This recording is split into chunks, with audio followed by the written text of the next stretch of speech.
Soyez le bienvenu dans notre 20e séance sur le pouvoir, l'influence et l'autorité d'un roi ou encore d'un leader. Nous sommes en train de parler sur le deuxième type de l'autorité qui est l'autorité qu'on doit se placer sous l'autorité divine pour avoir la permission pour être libéré afin d'exécuter légalement un pouvoir ou bien une fonction. Donc, j'étais en train de donner l'exemple sur le fils de Séva. Bien qu'ils étaient le fils du souverain sacrificateur, ils étaient placés sous l'autorité de leur père, mais ils n'étaient pas placés, ils n'étaient pas placés sous l'autorité de Dieu. C'est pourquoi ils ont eu des problèmes tellement sérieux pour délivrer une personne. Au lieu qu'ils délivrent la personne, mais ils étaient frappés, déshabillés, et ils ont pris la fuite devant les démons parce que les démons savaient identifier, ils sont des esprits, ils savent identifier que tel est sous l'autorité de Dieu et tel est sous l'autorité de Dieu et tel n'est pas. Voilà, c'est pourquoi je disais que si tu as besoin de servir Dieu, tu dois d'abord te placer sous son autorité afin que les démons puissent t'obéir. Je vais vous donner encore un autre exemple dans Matthieu chapitre 21, le verset 12. Dans Matthieu chapitre 21, le verset 12, la Bible est en train de nous décrire de la manière dont le Seigneur avait chassé les vendeurs dans les temples. Alors, la Bible dit, un jour, le Seigneur est entré dans les temples dans Jérusalem. Il a vu les gens, les vendeurs. Il a vu les gens à l'intérieur qui vendaient et qui faisaient des échanges. Cela a fortement déplu au Seigneur. Il était contraint de fouetter, de chasser tous ces gens-là dans les temples. Et il a dit que ma maison sera appelée une maison de prière. Voilà. Alors, quand le Seigneur a fait cela, la Bible nous dit ceci, il y avait les gens qu'on appelle les gardiens du temple. Donc les gardiens du temple, c'est l'ensemble des gens qui travaillent dans les temples pour offrir les sacrifices d'expiation à l'éternel Dieu à tout moment que les enfants de Dieu les amenaient devant l'autel. Alors, dans les temples, il y avait des Sahédrins, des pharisiens, des sadducéens, et tous ces gens ici, on les appelait les gardiens du temple. Donc les Sahédrins, les pharisiens, les sadducéens, les sacrificateurs, ils étaient comme les gardiens du temple puisqu'ils travaillaient dans le temple de Dieu. Alors quand ils ont remarqué que le Seigneur était en train de chasser les gens, qu'il est en train de chasser les gens, dans leur présence, ils étaient là quand le Seigneur chassait. Ils étaient là. Ils ont remarqué, ils étaient, puisque les temples, ce sont eux qui ont ouvert les portes. Et ils font les services là-bas. Ils font les services de sacerdoce du temple. Ils étaient présents, tout le monde était là. Maintenant, à leur grande surprise, ils ont remarqué que le Seigneur est en train de fouetter les gens, de chasser les gens dans la maison de Dieu. Alors, comme étant les gardiens du temple, ce groupe de Sahédrins, des pharisiens et des sadducéens, la Bible dit, ils sont allés voir le Seigneur, ils ont posé la question, d'où vient cette autorité? Il dit, de quelle autorité tu fais ces choses? Donc, dans Matthieu chapitre 21, le verset 12, vous allez voir ça. Ils ont posé la question au Seigneur, de quelle autorité tu fais ces choses? C'est-à-dire, ils avaient compris qu'il y a plusieurs sortes d'autorités. Donc, si ce n'était pas le cas, ils ne pouvaient pas poser cette question-là. Quand ils voient le Seigneur venir dans le temple, et ils ne connaissaient pas, dans ce temps-là, ils ne savaient pas encore c'est lui le Shiloh, c'est lui le Messie. Ils n'avaient aucune idée, mais ils avaient seulement des soupçons, mais il n'y avait pas la confirmation de leur part, puisqu'ils étaient des incrédules. Maintenant, quand ils ont posé la question au Seigneur, que de quelle autorité tu fais ces choses? De quelle autorité fait-il? Le Seigneur a dit que non, moi aussi j'ai besoin de vous poser la question. Le baptême des gens venait-il de Dieu ou venait-il des hommes? Ils n'ont pas répondu à cette question-là parce que c'était une question qui avait plein de sagesse à l'intérieur. Ce qui est important ici, c'est que nous devons remarquer, les gardiens du temple avaient compris. Ils avaient compris que nous avons plusieurs sortes d'autorité Et si quelqu'un, avant d'exercer une fonction, puisque ce que le Seigneur faisait là, il était en train d'exercer une fonction, chasser les gens, chasser plutôt les gens dans les temples. Alors, le Seigneur s'est comporté comme étant le souverain sacrificateur du temple. Et pourtant, à l'époque, c'était que le souverain sacrificateur qui devrait donner l'ordre afin de chasser tout ce monde qui venait dans les temples. Mais il n'a pas fait ça. On voit une autre personne de l'extérieur venir le faire dans sa présence. Alors, ils avaient compris une chose, il y a quelque chose qui ne va pas, il y a un problème de l'autorité ici. Et ils ont posé la question, Seigneur, que de quelle autorité tu fais ces choses? Puisqu'ils avaient compris que non, il y a plusieurs autorités. Donc, j'avais dit qu'il y a une autorité qui est liée par rapport à votre fonction, à votre titre. C'est ça, le premier type d'autorité. Je ne vais plus revenir là-dessus. Et le deuxième type de l'autorité, c'est l'autorité de la soumission. C'est-à-dire qu'il faut se soumettre à Dieu avant de voir cette autorité-là. Et s'il faut exagérer, il y a aussi la troisième autorité, je peux dire que non, à quelqu'un qui n'a ni fonction, quelqu'un qui n'est même pas placé sous la présence de l'autorité divine, mais qui se proclame lui-même autorité. Nous avons vu ça à maintes fois, les gens qui sont courageux, ils peuvent faire ça aussi facilement. Alors les gens ici, les gardiens du temple, ils se sont posés plusieurs questions dans leur tête, ils ne savaient pas exactement de quelle autorité que le Seigneur a pris cette audacité d'aller chasser les gens dans le temple, et pourtant les souverains sacrificateurs étaient là avec les gardiens du temple. Ils avaient compris qu'il y a un problème d'autorité et ils ont posé la question de quelle autorité tu fais ces choses. Puis ils savaient que non, il y a l'autorité qui vient par soi-même, il y a l'autorité par fonction, il y a l'autorité qu'on peut vous établir par les gens, et il y a d'autres autorités qu'il faut placer sous la dernière autorité, la plus importante, l'autorité qu'il faut se placer sous l'autorité de Dieu avant d'opérer quelque chose. Alors vraiment, sa réponse était vraiment claire, une réponse était pleine de sagesse. Il a dit, le baptême de Jean-Baptiste, dis-moi, ça venait des hommes ou encore ça venait de Dieu. Tu vois, c'est-à-dire, il voulait aussi leur faire voir que Jean-Baptiste a opéré sous l'autorité de Dieu, ou bien il opérait sous l'autorité des hommes, ou bien il opérait sous l'autorité personnelle. C'était aussi une façon, ils n'ont pas voulu répondre à la question, la Bible dit parce qu'ils savaient que nos gens étaient venus de Dieu. S'ils osaient répondre à cette question-là, les gens allaient le lapider, s'ils allaient renier la vocation et l'appel de Jean-Baptiste.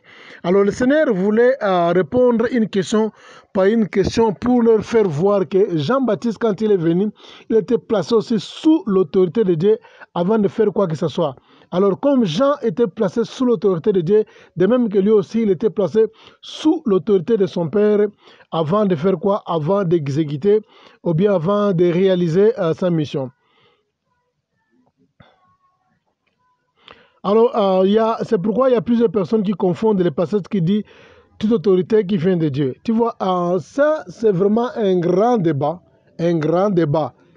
Je pense bien la personne qui va suivre ce message du début à la fin, lorsqu'il sera un jour devant ce débat ici, toute autorité vient de Dieu, je pense bien qu'il a le discernement, il va facilement comprendre qu'il y a plusieurs sortes d'autorités dans la Bible.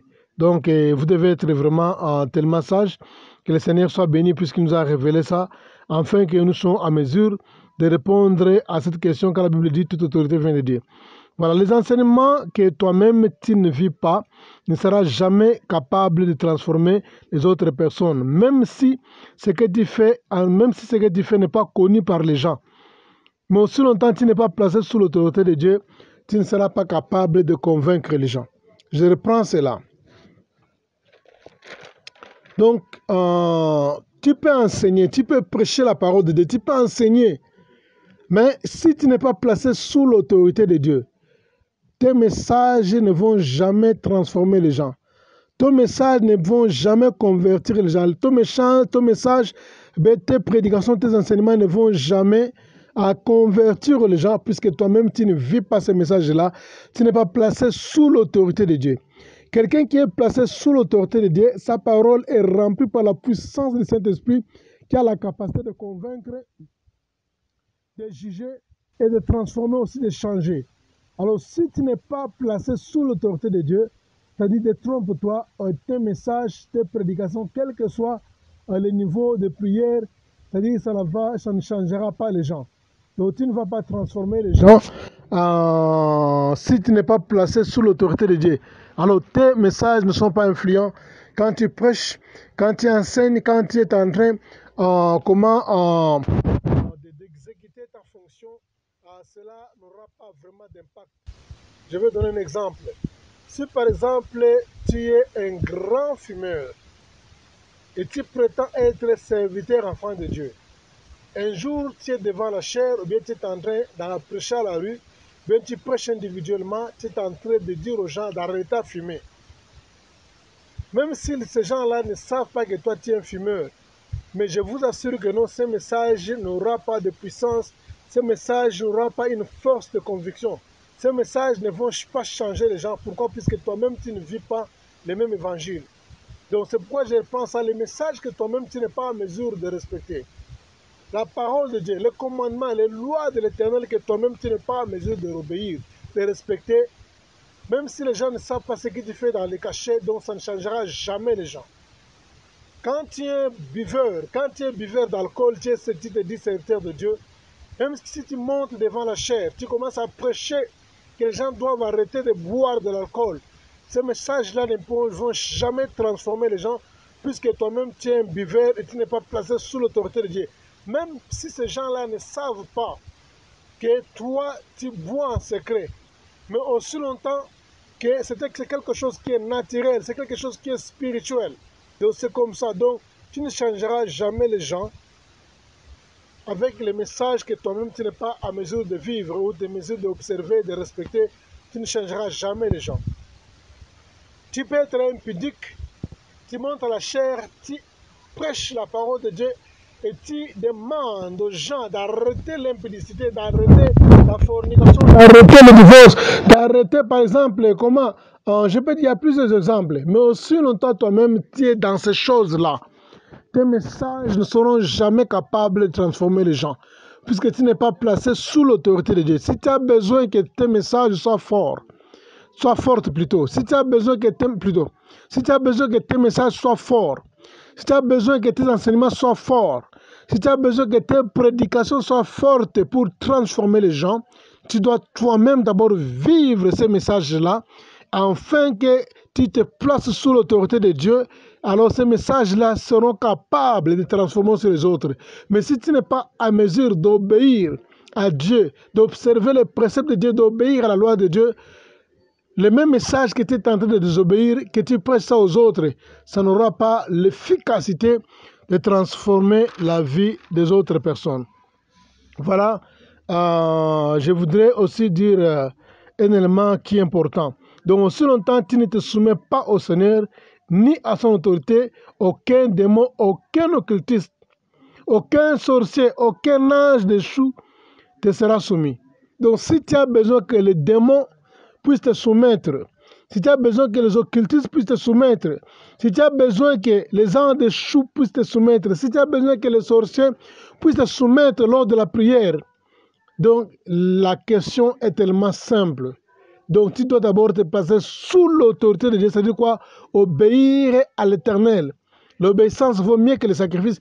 Quand vous obéissez à l'Éternel, c'est alors que les démons vont te soumettre, les esprits impies vont te soumettre, les anges déchus vont te soumettre, les diables vont fléchir les genoux devant toi. C'est alors que les sorciers vont fléchir les genoux devant toi, puisqu'ils savent très bien que toi, tu es placé sous l'autorité de Dieu.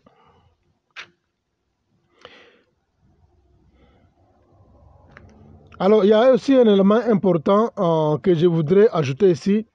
Je voudrais donner un exemple pour vous faire comprendre facilement comment l'autorité s'opère. Vous avez commis, par exemple, un motif au niveau de l'État. Tu as commis une gaffe au niveau de l'État et on envoie des personnes pour t'arrêter. L'un plutôt, est en tenue militaire ou bien en tenue de la police. Il a l'arme à la main et il a la convocation à la main. Il vient pour t'arrêter. et on envoie encore une autre équipe pour t'arrêter. L'autre équipe là est composée d'une personne qui est bien habillée, qui est dans une voiture de luxe. Il est bien habillé, il a beaucoup de possibilités, beaucoup de moyens, il est plus influent. Maintenant, devant ces deux personnes ici, et chacun a une convocation de la part, comment dirais-je, de la police, ou bien de la part de l'État, ou bien du parquet, on vient t'arrêter. Maintenant, parmi ces deux personnes ici, laquelle toi tu seras soumise? C'est la personne qui porte l'uniforme, qui a son arme à la main, ou encore la personne qui est bien habillée en costume, qui est bien parfumée, qui est bien rasée, qui est dans une voiture de luxe, ou bien dans une Jeep de luxe, à qui parmi les deux personnes ici, à quelle personne tu vas obéir?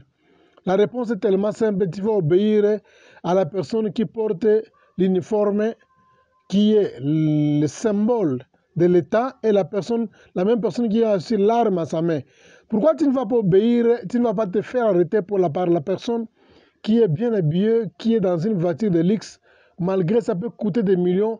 Pourquoi tu vas refuser de te faire soumettre à lui? Parce que lui, il ne représente pas une autorité. Alors, tu vas t'obéir par contre à la personne qui a les tenues, qui a l'uniforme, qui a l'arme à la main, puisque tu sais très bien que non, il est placé sous l'autorité de l'État. Alors, quand tu vas désobéir, quand tu vas résister à l'arrestation, tu es en train de rejeter aussi l'autorité qui lui a établie, mais l'autorité qui lui a mandaté pour te faire venir. C'est comme ça que les choses se placent. La Bible dit que la nature aussi doit nous enseigner. Donc, c'est de la même manière que la délivrance se fait partout. Donc, les démons, ce sont des esprits impurs qui ont le discernement, qui peuvent voir votre intérieur. Donc, avant que vous imposiez vos mains sur un démon, bien sur quelqu'un qui est possédé, ils savent très bien quel genre de personne qui est devant moi.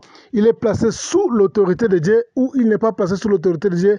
Avant qu'il puisse vous obéir, il doit d'abord vous identifier. Donc, si on peut parler en termes de pluriel, les démons doivent d'abord vous identifier avant qu'ils puissent vous obéir. Quand ils vont remarquer que vous êtes placé sous l'autorité de Dieu et vous portez les marques du Seigneur en vous, alors qu'ils vont se soumettre. Mais si, par exemple, tu as une voix arrogante, même si tu peux gronder toute la journée, tu as une voix arrogante, tu peux parler avec l'audacité, tu peux pointer le doigt, tu peux sauter, tu peux faire sortir les muscles. Il n'aura jamais peur puisque tu n'es pas placé sous l'autorité de Dieu. Alors, celui qui porte l'uniforme et l'arme parce qu'il représente une autorité. Et son uniforme et son arme sont les signes qui montrent qu'il est placé sous une autorité pour accomplir une tâche ou pour accomplir une mission. Le pouvoir et l'influence ne feront jamais fuir les démons, mais l'autorité de Dieu. Et si tu te places sous ses ordres, ça va fuir les démons. Je reprends ça. Le pouvoir et l'influence ne feront jamais fuir un démon. Bien quelqu'un qui est possédé par le démon, jamais, jamais, jamais. Donc il faut se placer sous l'autorité de Dieu, afin que les démons puissent écouter vos ordres, afin que les démons aussi soient soumis à vos ordres. Alors pour terminer, je vais terminer avec ce passage ici. Les messages ou la parole de Dieu que vous ne respectez pas ne changeront jamais les gens, même si ces derniers ne connaissent pas votre vie. Ça, je reprends ça. Donc, pourquoi nous sommes en train de prêcher sur l'autorité, le pouvoir et l'influence, et nous nous attelons plus sur l'autorité parce que nous voulons apprendre aux hommes de Dieu qu'aussi longtemps vous n'êtes pas placés sous l'autorité de Dieu, aucun démon ne vous sera soumis et aussi votre message ne sera pas capable de convaincre les gens et de transformer les gens. Que le Seigneur vous bénisse abondamment. Nous n'allons pas tout terminer ici. Nous n'allons pas je pense bien que c'est vraiment difficile. C'est une audio. C'est vraiment impossible, très difficile de terminer toute la connaissance sur le pouvoir, l'influence et l'autorité. Et à travers les audios comme ça, nous sommes en train de prêcher seulement l'essentiel. Que le Seigneur vous bénisse. Ça, c'est la fin. La dernière séance, c'est notre enseignement. Nous mettons fin ici. Et prochainement, nous allons vraiment, préparons-nous. Prochainement, nous allons parler sur des histoires importantes sur le rôle de la femme dans une église. Est-il permis pour une femme de prêcher ou pas? Ça, c'est la séance qui vient. Après ça, nous allons parler sur le caractère d'un leader. The character of a leader, donc le personnage d'un leader.